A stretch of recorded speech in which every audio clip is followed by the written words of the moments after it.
Bismillahirrahmanirrahim. Assalamualaikum warahmatullahi wabarakatuh. Alhamdulillah, salatu wassalamu ala Rasulillah wa ala alihi wa sahbihi wa man wala wa ba'du. Qala al-musannifu rahimahullahu ta'ala wa nafa'ana Allahu bihi wa bi'ulumihi fid dharain amin. Dan berkata Imam Al-Allamah Syekh Abdul Qasim Al-Qushairi, semoga Allah Ta'ala merahmatinya dan kita mendapat manfaat serta barakah ilmunya. Seorang pemuda menemani Junaid Al-Baghdadi. Dia membicarakan suara batin manusia, yakni berfirasat. Kemudian menyampaikannya kepada Al-Junaid. Apa yang disebutkan orang ini tentang kamu? Tanya Al-Junaid. Percayalah pada sesuatu. Engkau percaya? Saya percaya demikian, tegasnya kemudian.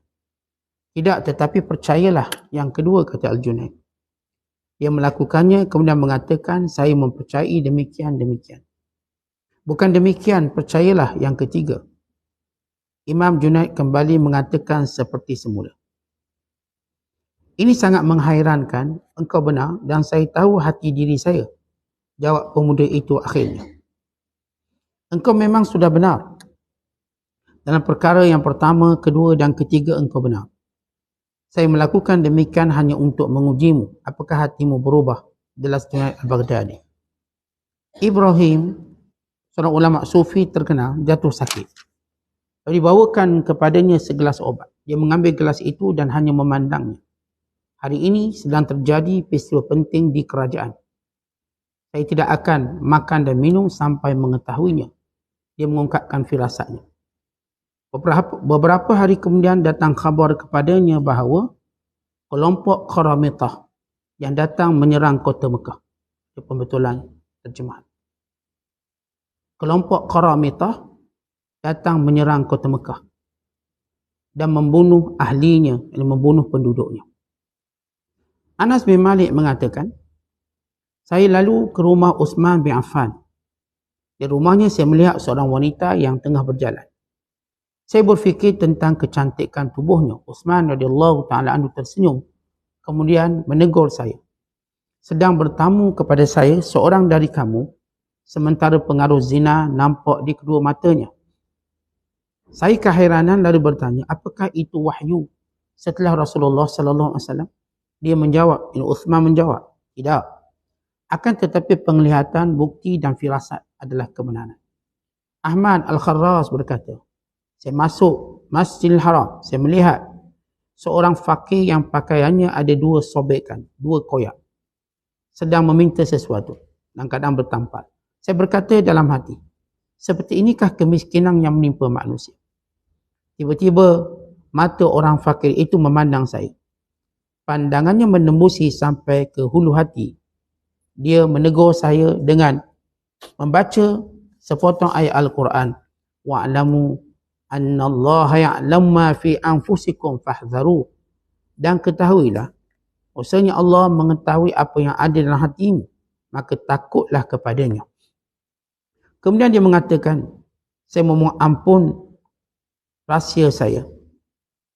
Dia diam lalu memanggil saya seraya mengutip sebuah ayat yang lain, membaca ayat yang lain.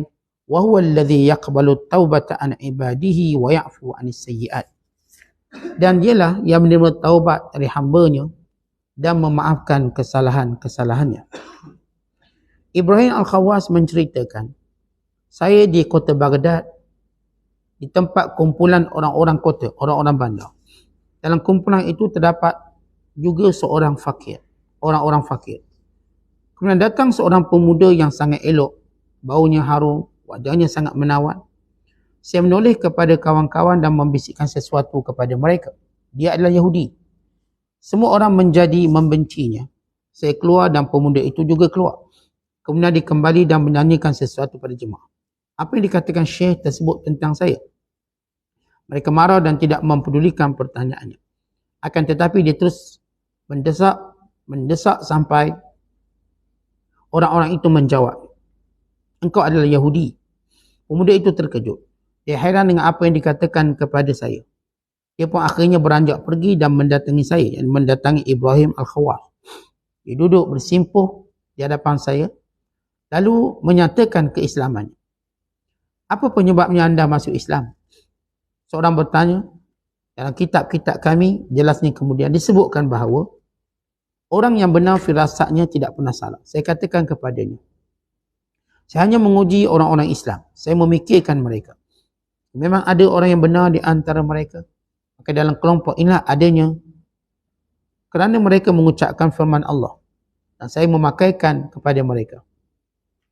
Ketika hal itu diperlihatkan pada saya dan saya berfirasat, maka tahulah saya bahawa dia adalah benar. Pemuda itu akhirnya menjadi seorang ulama sufi yang besar. Ahmad Al-Jariri mengatakan, di antara kalian ada seorang yang jika al-haq menghendaki, ini jika Allah menghendaki, boleh berbicara tentang kerajaan langit yang rahsia. Apakah dia mengetahui sebelum ditampakkan kepadanya? Tidak, jawab mereka. Saya menangisi hati manusia yang di dalamnya tidak dijumpai sesuatu yang berasal dari Allah, jelas saya. Abu Musa Dailami menuturkan pengalamannya. Saya pernah bertamu ke rumah Abdurrahman bin Yahya untuk menanyakan makna tawakal. Lalu dijawab, kalau engkau memasukkan tanganmu ke dalam mulut seekor naga atau mulut seekor ular sampai ke pergelangan tangan, bersama Allah engkau tidak takut apapun selainnya. Saya keluar dan pergi ke rumah Abu Yazid Al-Bistami juga untuk menanyakan makna tawakal. Saya ketuk pintu rumahnya dan dia menyahut dari dalam, bukankah jawapan yang kamu peroleh dari Abdul Rahman sudah cukup? Saya keheranan dan mengatakan kepadanya, bukalah pintu. Dia menyahut dari dalam, engkau tidak mengunjungiku sebagai pengunjung, sebagai tetamu, tetapi hanya untuk bertanya. Dan saya cukup menjawabnya dari balik pintu. Saya tidak perlu membukakan pintu. Saya diam sejenak di depan pintu kemudian pulang. Setahun kemudian, saya mendatanginya lagi. Selamat datang, engkau sekarang adalah tetamuku. Saya kemudian tinggal bersamanya selama sebulan. Selama itu tidak ada bisikan dalam hati saya selain membisikkan tentangnya. Selain Abu Yazid menceritakannya. Hendak berpisahan, saya sempat menanyakan sesuatu kepadanya. Apakah ada faedah untuk saya? Apakah ada nasihat untuk saya? Dia menjawab, ibu saya ketika mengandung saya pernah membisikkan sesuatu pada saya. Jika ditunjukkan, dihulurkan kepadanya makanan yang halal, beliau, yakni ibunya, mengambilnya. Dan jika makanan syubhah, beliau mencegah tangannya untuk mengambilnya. Muslimin dan muslimat, sedang penonton yang dirahmati Allah sekalian, masih lagi bicara kita apa yang ditulis, yang dicatat oleh Imam Abdul Qasim Al-Qushairi dalam kitab beliau Ar-Risalah Al-Qushairiyah. Beberapa kisah dan cerita. Cuma setiap kisah dan cerita ini amat lemah terjemahannya, maka kita akan olah kembali dengan cara yang mudah untuk difahami. Bila Imam Junaid Al-Baghdadi mengetahui salah seorang muridnya Allah berikan ilmu firasat, maka dia berfirasat, yakni berbicara pada sesuatu yang tersembunyi, yang tidak diketahui, tidak melalui alamat dan dalilnya, melainkan sesuatu yang tersimpan dalam hati. Yang kita dah sebut tentang makna firasat, mengetahui sesuatu dalam batin, dalam diri, tanpa dilafazkan dan tanpa ada tanda-tanda tentang hal tersebut. Maka ini ahli firasat yang Allah berikan justru kerana ketakwaannya kepada Allah. Satu ilmu yang Allah khususkan. Ia bukan ilmu untuk mengetahui perkara yang gaib, tapi sebahagian perkara gaib yang diajar oleh Allah kepada hamba yang terpilih. Sebagaimana setengah menyatakan ia dalam kelompok makna ilmu laduni. Satu kelompok ilmu yang Allah SWT berikan pada siapa yang dikehendaki. Dan ini sebagaimana yang diriwayatkan, man amila lima ya'lam warathahu Allahu bima lam ya'lam. Siapa yang beramal dengan apa yang diketahuinya, Allah akan mewariskannya ilmu yang tidak diketahuinya. Dan kata-kata ini masyhur dinisbahkan kepada Nabi Isa AS. Dan juga kerana Allah Ta'ala sebut dalam firman-Nya, wattaqullah wa yu'allimukumullah, dan surah Al-Baqarah ayat 282, dan bertakwalah kamu pada Allah, Allah pasti ajar sesuatu dari ilmu di sisi Allah kepada kamu. Ta'lim di sini memberi maksud satu ilmu yang berlainan daripada apa yang dipelajari. Sebagaimana sepakat ulama, ada ilmu yang bersifat muktasab, ada ilmu yang bersifat sebagai al-wahbi. Al-muktasab yang kita usahalah, baca buku, damping para ulama, berdiskusi, berdialog. Maka ini namanya ilmu al-muktasab. Ada ilmu kita panggil al-wahbi, yani ilmu yang dianugerahkan oleh Allah, pemberian daripada Allah SWT. Ini ilmu ini bukan kita usaha, kita tak ada cara untuk memperolehinya, melainkan Allah kurniakan kepada hamba yang Allah Ta'ala inginkan. Ini dalam definisi permulaan dan muqaddimah kita tentang firasat. Ilmun khassahullahu, ilmu yang dikhususkan oleh Allah bagi setengah hamba-hambanya, li ba'di ibadihi. Baik, bila Junaid al-Baghdadi tahu orang ni jadi firasat, dia pun panggil sini. Sekarang berfirasatlah tentang aku, apa yang aku bicarakan. Lalu pemuda ini berkata, Tuan berkata sekian. Maka kata Junaid, salah. Cuba teka kali kedua. Maka lelaki ini berkata lagi, Tuan berkata sekian. Kata Junaid, salah. Cuba teka kali yang ketiga. Maka pemuda ini kata sekian. Lalu kata Junaid, bukan. Lelaki ini berkata, hairan. Kebiasaannya apa yang aku firasat tidak akan tersalah. Kerana aku yakin aku benar. Jadi apa masalah? Lelaki ini mula taraddud, ragu-ragu. Lalu kata Junaid al-Baghdadi, sebenarnya tekaan firasat, kamu pertama, yang kedua, ketiga, semua betul. Tapi aku sengaja mengatakan salah untuk uji apakah hatimu masih kukuh dan kuat. Artinya pentarbihan Junaid al-Baghdadi. Kalau hati kamu masih kukuh dan kuat, benar itu firasat. Bila tuan-tuan teka, orang beri kita satu teka-teki, kita pun jawablah jawapannya sekian. Lalu yang beri teka-teki kata salah, kita mula ragu-ragu, kita akan teka yang kedua. Dan dia kata lagi salah, kita akan teka yang ketiga. Maka dia katakan lagi salah, kita kata saya tak tahu jawapan, awak beritahu lah. Kerana ilmu itu bukan ilmu, melainkan tekaan. Tapi bila seorang berfirasat, dia tak akan ragu-ragu. Umpama bila kita tahu suatu kebenaran, seorang kata pada kita apa pun, kita tak akan peduli. Kita sebut 1 tambah 1, 2. Seorang kata salah dan dia profesor dalam bidang matematik. Contoh kita kata ni, profesor ni belajar kat mana sampai salah. Kerana kita yakin jawapan ini. Maka ditanya lagi kita 2 campur 2 berapa? Kita kata 4. Tiba dia kata salah. Kita tak akan taraddud sebab benda ni yakin kita akan sesuatu. Siapa pun datang depan kita, walaupun dia bergelar profesor, walau dia bergelar dengan satu level ilmu yang tinggi, kerana kita tahu hakikat benar. Demikian firasat. Sebab beza nak tahu tu berfirasat atau tidak. Bila kita kata tidak, dia mula ragu-ragu. Berarti dia bukan firasat, dia meneka. Kalau dia kata, saya rasa awak orang sekian-sekian, kita kata salah. Dia cuma teka kita. Dan bila kita kata salah, dia akan pergi jawapan kedua kerana dia seorang yang ragu-ragu. Maka Junaid al-Baghdadi kata, aku sengaja menguji kamu. Ternyata kamu masih kukuh, tapi sedikit goyang juga. Kerana ahli firasat sebenar, seolah-olah kita dah sebut dalam perbahasan kita tentang firasat. Firasat ini juga dia ada peringkat level dia. Ada level kalangan arifin yang memang 100%. Ada level di kalangan muridin, kalangan muridnya. Levelnya akan sedikit rendah. Dia mula sedikit ragu. Tetapi tidak mengubah apa yang dia yakini.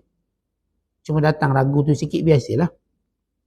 Betul tak? Kadang-kadang kita, kalau tuan-tuan tengok anak-anak muda, bila akad nikah je ni, Tok Qadi tanya soalan masa akad nikah.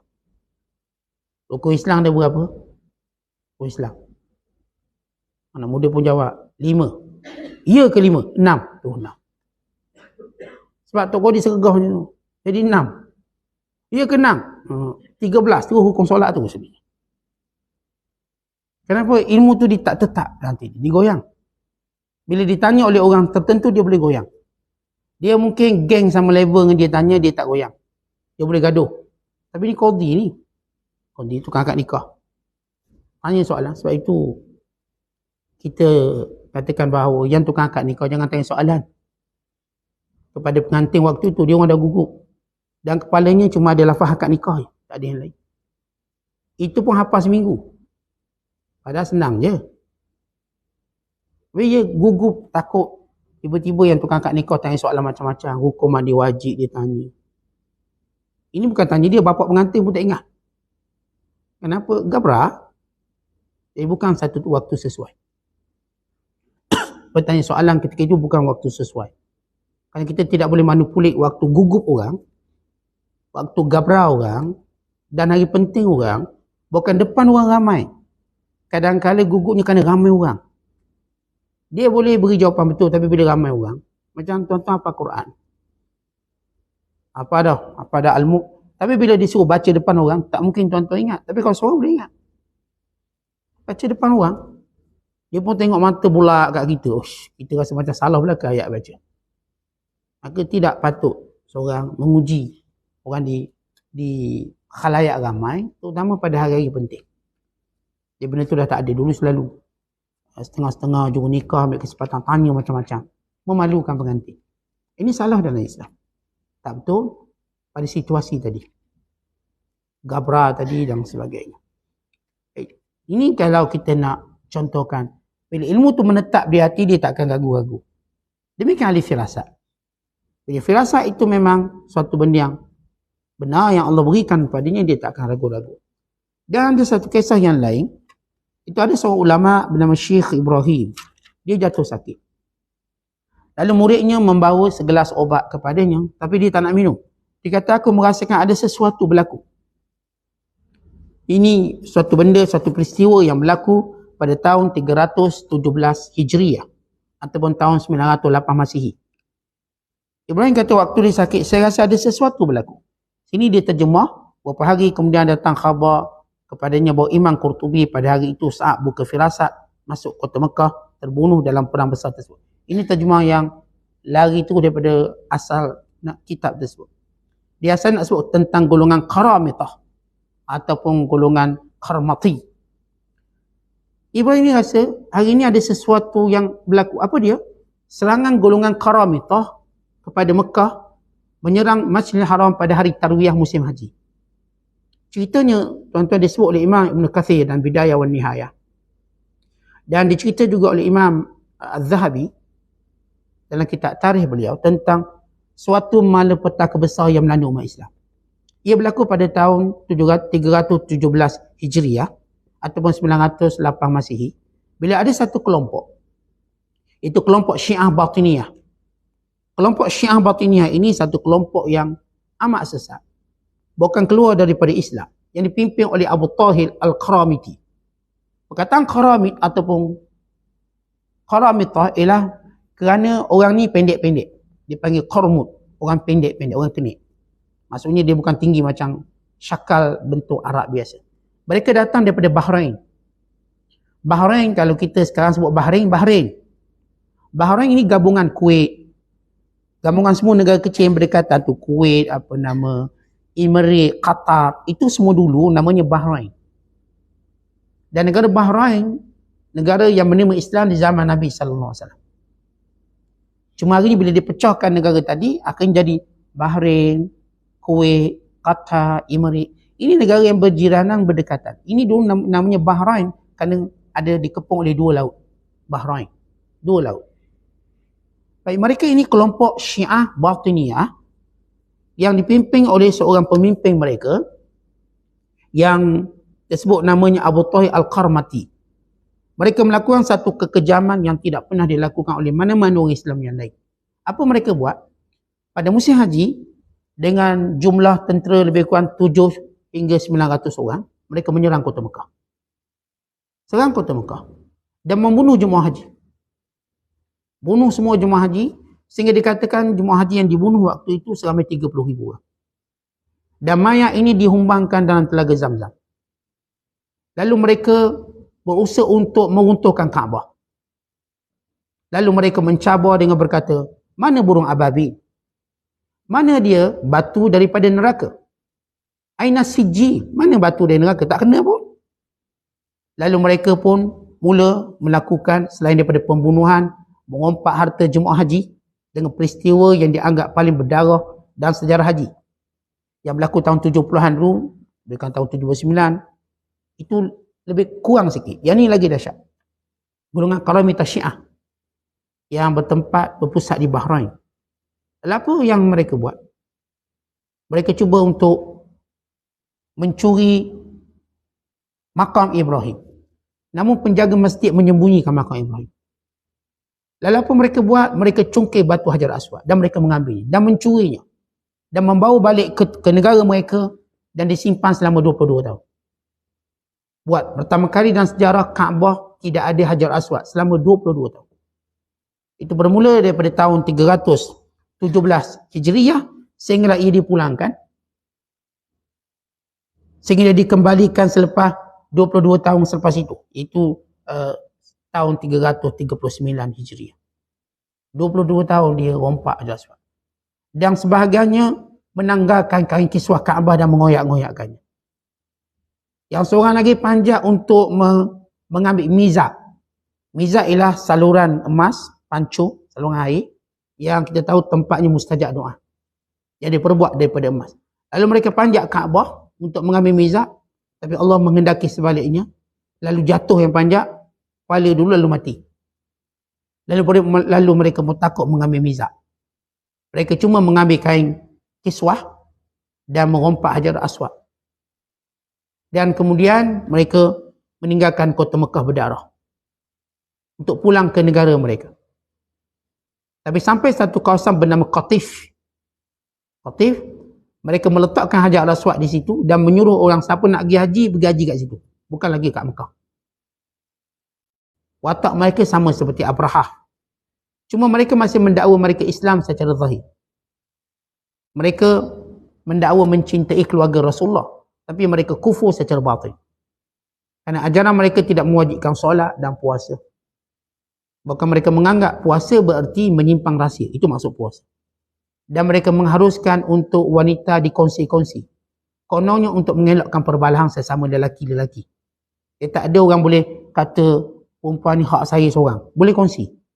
Untuk elakkan perbalahan. Logik otak mereka yang rosak. Tetapi bila mereka mengambil batu Hajar Aswad, lalu mereka dikejar oleh sekumpulan umat Islam yang dipimpin oleh wali kota Mekah ketika itu.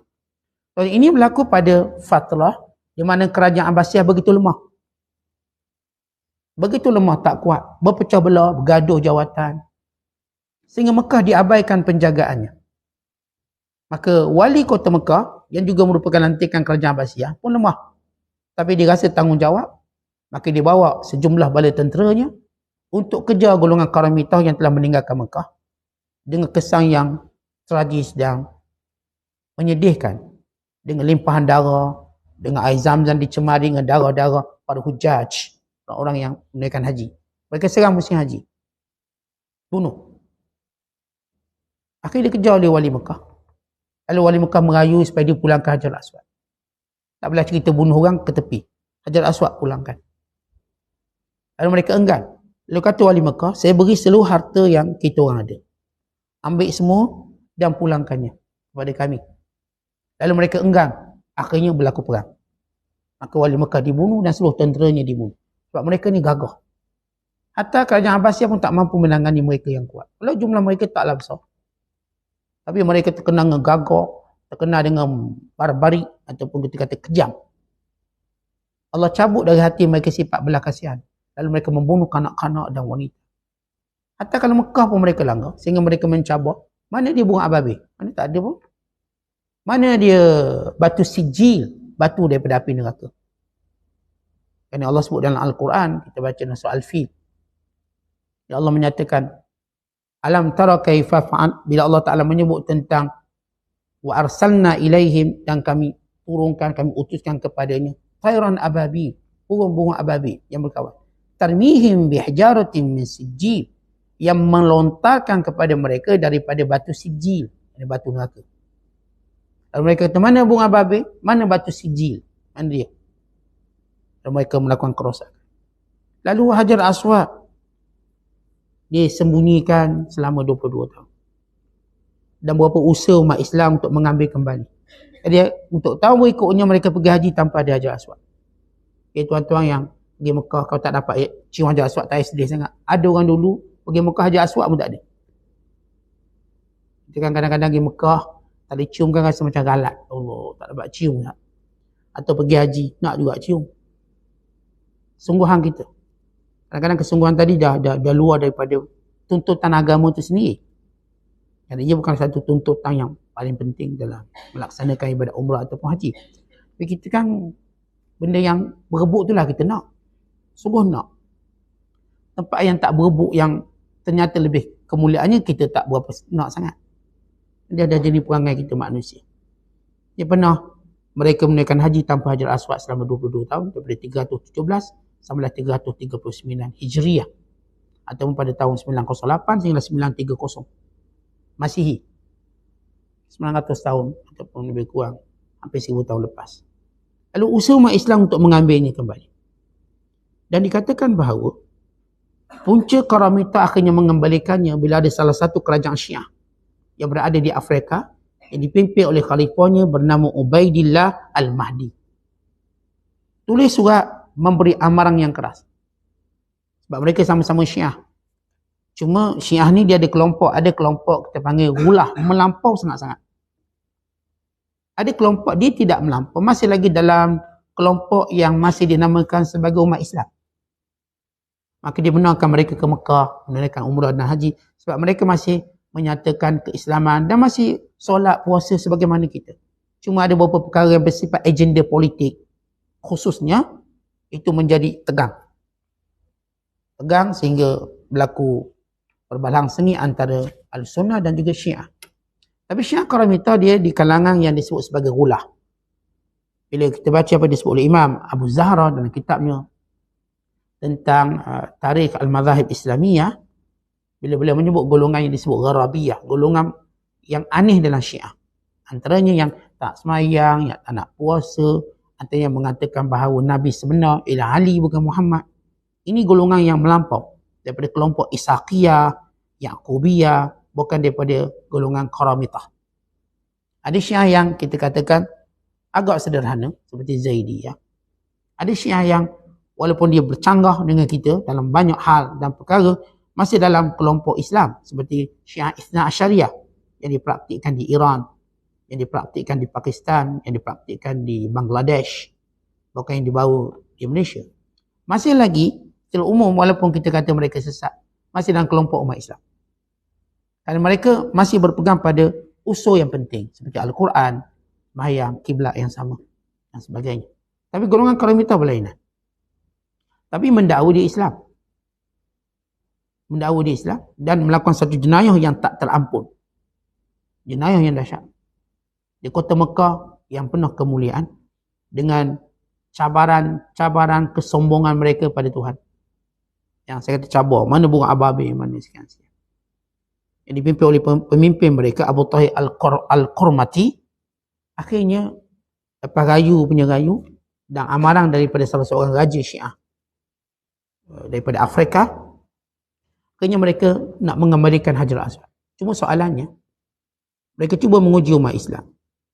Kata mereka, baik kamu datang, ada riwayat menyatakan Khalifah Muqtadir Billah daripada kerajaan Abbasiyah bayar di 30,000 keping wang emas. Ada menyatakan bahawa dibayar sebanyak 50,000 keping wang emas. Ada mengatakan bahawa bukan kerana dibayar tapi kerana ugutan daripada Ubaidillah Al-Mahdi, Khalifah kerajaan Syiah di Afrika. Hantar balik, kamu ni buat tak ada kena-mengena kami ni, melampau sangat. Allah melaknat perbuatan kamu. Kalau kamu tidak mengembalikannya, maka kami dengan kamu tak ada kaitan apa-apa. Sebab Karamita mengambil pengaruh daripada Ubaidillah Al-Mahdi. Jadi waktu nak pulang, ceritanya macam mana nak kena Hajar Aswad. Mereka kata macam mana kamu kena Hajar Aswad. Kami boleh palsukan batu-batu. Meletak batu ni dan kami boleh tipu kamu dengan Hajar Aswad. Dan dikatakan bahawa ada seorang ulama hadis bernama Abdullah bin Aqil yang menyertai dalam delegasi untuk mengambil kembali Hajar Aswad.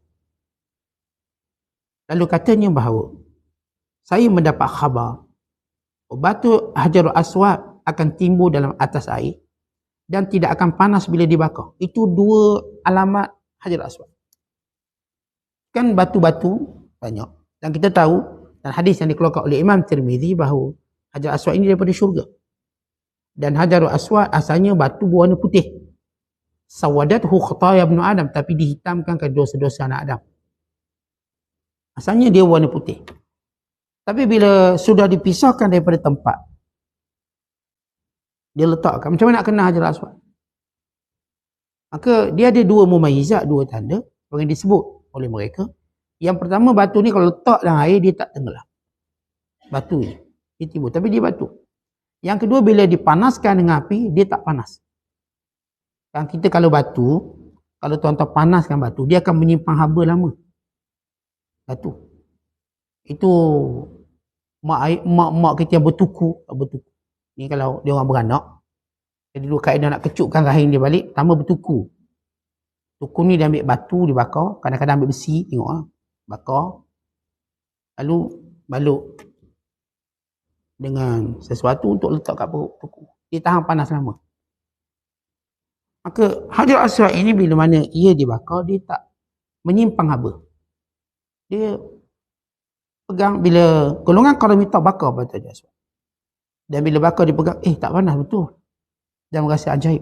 Dia kata agamamu benar-benar menunjukkan semua tanda. Sehingga tak boleh dikelirukan. Sehingga kami tidak boleh mengelirukan kamu. Akhirnya dia bawa balik Hajar Aswad dan diletakkan di tempat yang mana diletakkan. Merupakan hari kegembiraan umat Islam selepas 22 tahun.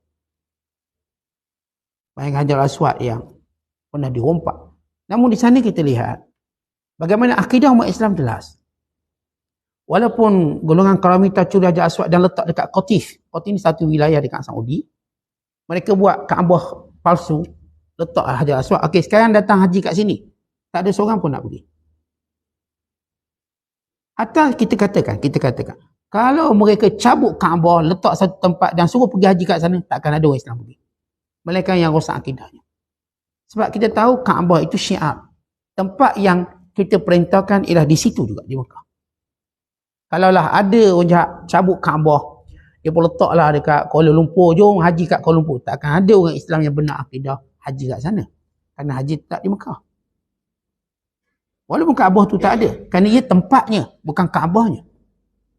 Sebab itu tak ada orang boleh mengubah ibadat haji ni. Takkan ada.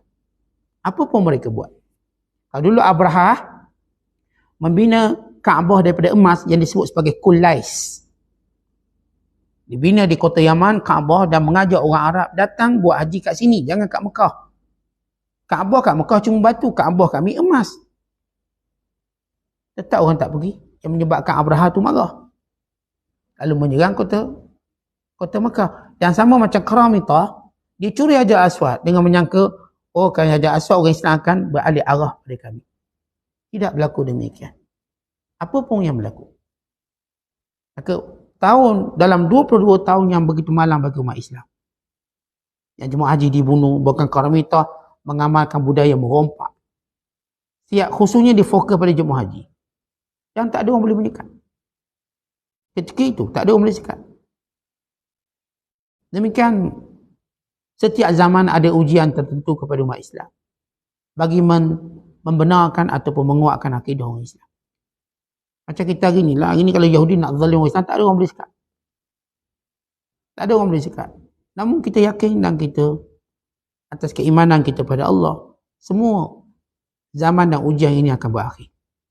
Dan umat Islam akan kembali sebagaimana Allah sebut dalam Al-Quran, wal aqibatu lil muttaqin. Kesudahan tetap milik umat Islam. Dan sekali tetap umat Islam akan diberikan kemuliaan kemenangan. Ini kisah ringkas kepada kelompok Qaramitah yang masuk kota Mekah. Dan sejarah ni masyhur dan saya pernah berkali-kali cerita tentang kelompok ini. Tapi kita ingatkan balik, refresh tentang bagaimana golongan Qaramitah satu jenayah yang begitu besar yang dilakukan oleh mereka yang masih mengaku Islam tapi menyimpang kekufuran secara batin. Mereka dalam golongan zindiqah. Zindiqah maksud zindik. Zindik ni tak ada agama langsung. Bukan sampai mereka pernah mengaku ketuhanan diri mereka. Yang sesak habis. Tapi masih nak nisbahkan mereka sebagai Islam. Jadi kita tak heran bila ada orang yang cuba, yang buat ajaran yang tak ada kena-mengena dengan Islam, tapi mereka masih nak kata mereka Islam. Tak nak semayang, tak nak puasa, tak nak tutup aurat, tapi kami Islam.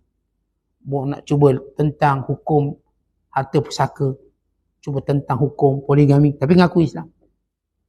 Maka ini bukan satu benda yang pelik, kerana sebelum itu golongan-golongan seumpama itu tetap wujud yang menisbahkan diri mereka kepada Islam, tapi bercakap berlawanan dengan Islam, jauh lari daripada Al-Quran itu sendiri.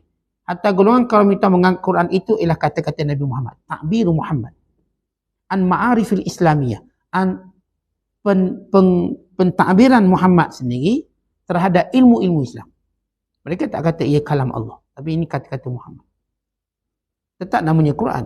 Maka ini antara sebab kekufuran golongan Karamita yang menyerang. Lalu kita kata, Ustaz, bukankah Mekah ni sejarah membuktikan banyak yang cuba serang Mekah, maka datang buang ababi dan sebagainya. Kenapa bila golongan Karamita serang Mekah seperti mereka diberi laluan? Aman buat jahat. Aman buat jahat. Tak ada orang nak sekat mereka ketika itu. Maka jawabnya kerana mereka masih mengaku diri mereka Islam. Yang akan dihalang untuk menyerang Mekah ni orang-orang kafir. Orang kafir tak akan berjaya. Bahkan Allah tutup nawa itu mereka dari awal lagi. Baik, mana-mana, walau cakap boleh lah, tapi mereka tak akan buat. Tapi ini mungkin dibuat oleh orang Islam yang mengaku Islam, dan itu buat. Kerana mereka masih mengaku Islam, kerana itu ruang tu boleh masuk. Walau hakikatnya mereka menyembunyikan kekufuran. Anas bin Malik, dan cerita kita yang ketiga, kisah Anas bin Malik. Bila dia nak pergi rumah Uthman bin Affan, ataupun nak bertemu dengan Uthman bin Affan radhiyallahu ta'ala anhu, ketika itu menjadi Amirul Mukminin. Akhir dalam perjalanan dia nampak seorang perempuan. Tengok. Sini dia terjemah tu over sikit. Berfikir tentang kecantikan tubuhnya. Dia tak, ni sahabat Rasulullah tak fikir macam tu. Dia tengok muka perempuan nampak lawa. Macam fitrah kita. Tuan-tuan, bila kita tengok muka orang, kita macam automatik macam buat analisis ringkas. Lawa, tak lawa. Bila kita tengok je wajah orang, kalau kita lelaki tengok perempuan, kita buat analisis yang ringkas. Lawa, tak lawa, atau kita kata ni dara ke, janda ke, dan sebagainya. Maka itu berlaku pada Anas bin Malik. Dia tengok, lawa. Bukanlah dia bayang tubuh tak. Ni terjemahan tu salah sikit. Dia pun, lawa.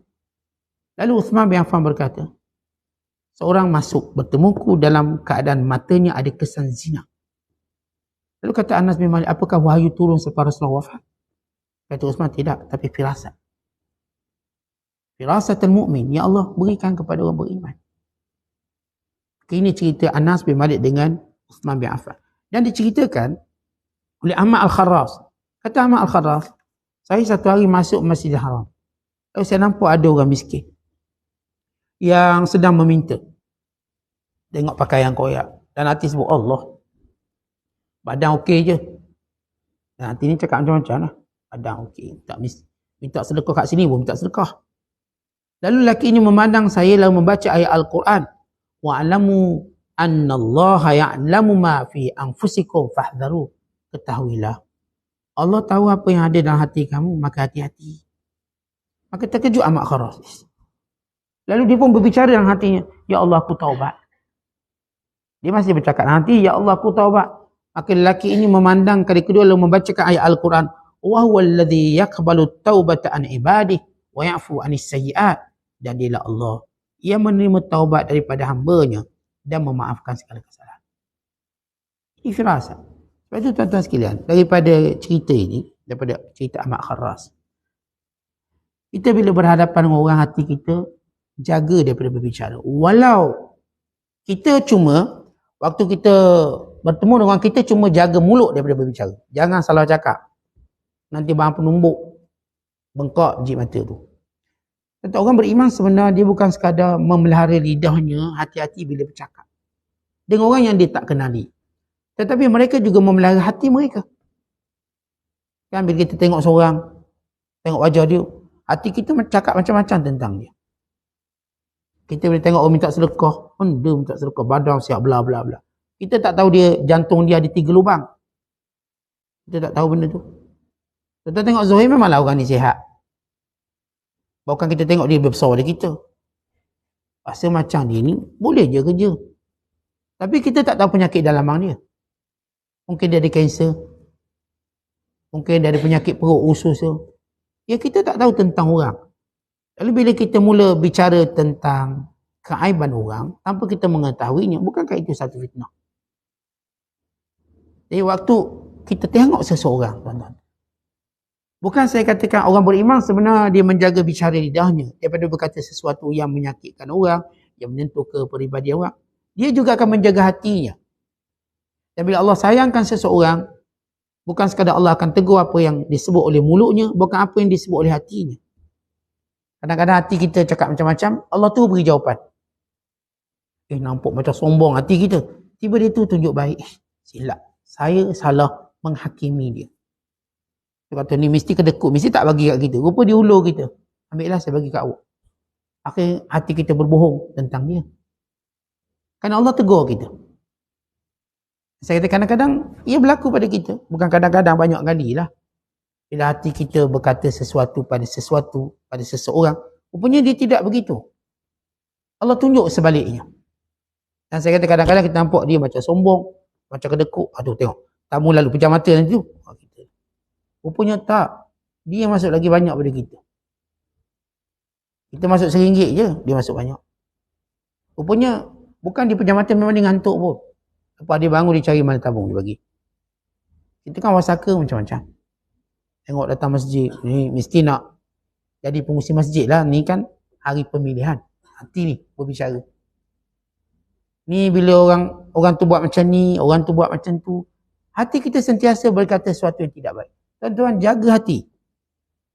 Sebagaimana saya menjaga bicara lidah, saya juga menjaga bicara hati. Kerana kedua-dua perkara ini, tuan-tuan sekalian, tetap ada nilaian di sisi Allah.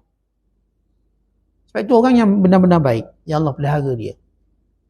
Sebagaimana dia memelihara lidahnya daripada berbicara perkara yang tidak baik, dia juga dipelihara hati. Dia tidak akan membenarkan apa yang disebut oleh hatinya tentang seseorang. Yang saya kata kadang-kadang datang tuduhan-tuduhan yang berat sebenarnya. Kalau ia dilafazkan, pasti menjadi satu benda yang berat. Pasti dia menjadi fitnah yang besar. Jadi, walaupun orang tak tahu benda kita bercakap, sebenarnya saya katakan, apa yang berada dalam hati kita, kelak dia akan keluar ke mulut kita. Cepat atau lambat, melainkan kalau kita istighfar, memohon ampun kepada Allah. Kita, dalam hati kita duk marah mak kita. Apalah orang tua ni. Ni aku ni kalau tak sabit, aku ni anak, aku marah dah ni, aku lawan dah ni. Hati cakap macam tu. Lama-lama kita lawan. Lama-lama tuan-tuan, bila tuan-tuan semai kebencian, kejahatan dalam hati, dia akan membusuk keluar ikut mulut. Kata kita, kalau tuan-tuan makan durian. Tuan-tuan makan durian. Lepas tuan-tuan makan durian, tuan-tuan pun gosok gigi. Zahirnya mulut tu dah tak bau dah. Tapi ingat, bau durian tu datang daripada perut, bukan daripada mulut. Itu boleh sedawa je, keluar. Bau durian, musangking, bau. Muntah orang sebelah. Sebab dia versi lain, musangking versi lain. Versi perut. Tuan-tuan, kalau benda dalam perut ni, dia keluar ikut mulut kita. Yang kita makan. Demikian benda dalam hati. Dia akan keluar ikut mulut kita cepat atau lambat. Sebab tu saya katakan, jangan jadikan hati kita sarang pada perkataan tidak baik. Jangan jadikan hati kita lubuk pada perkara tak baik. Tetapi, didiklah hati untuk berbicara yang baik. Didiklah hati berzikir, bertafakur, bermuhasabah. Didiklah hati untuk memaafkan. Didiklah hati untuk bercakap bahasa-bahasa yang kalau kita sebut, dia menjadi indah. Bukan kalau sebut, dia akan menjadi seburuk-buruk perkataan dan sebusuk-busuknya. Baik, kerana itu ahli firasat. Atau saya katakan bila Allah Ta'ala nak beri kebaikan, Allah tegur dari semua arah. Bukan Allah tegur apa yang kita buat secara zahir, atau secara batin. Datang teguran Allah Subhanahu Wa Ta'ala. Kadang-kadang kita ni niat. Datang niat, esok tak nak pergi kuliah subuh. Dah niat tak elok dah. Pada niatlah datang kuliah subuh, niat tak datang. Kau tak dapat datang, cerita lain. Niat anak aku datang kuliah subuh. Misalnya. Niat tapi Allah dah tegur dah kita. Tegur. Supaya kita betulkan balik. Sebab saya katakan, kalaulah fizikal kita tak mampu buat baik, ada sebab yang kuat. Sebab tua, kesibukan. Tetapi hati kita sebenarnya tidak pernah punya sebab untuk tidak mau berniat baik.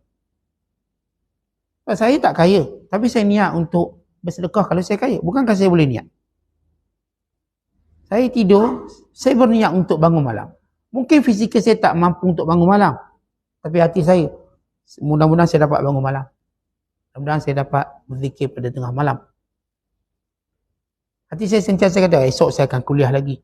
Walau fizikal saya tak mampu buat, tiba-tiba sakit, itu sakit. Tapi hati tak pernah berhenti berniat baik. Kerana hati ni tak punya sempadan bila kita nak buat baik. Dan tak punya apa pun sebab. Saya katakan fizikal memang kita ada alasan-alasan tertentu. Tapi hati ni jangan pernah disekat buat baik. Kerana tidak ada kebaikan yang paling mudah yang dibuat oleh niat yang baik. Dan benda tu niat je.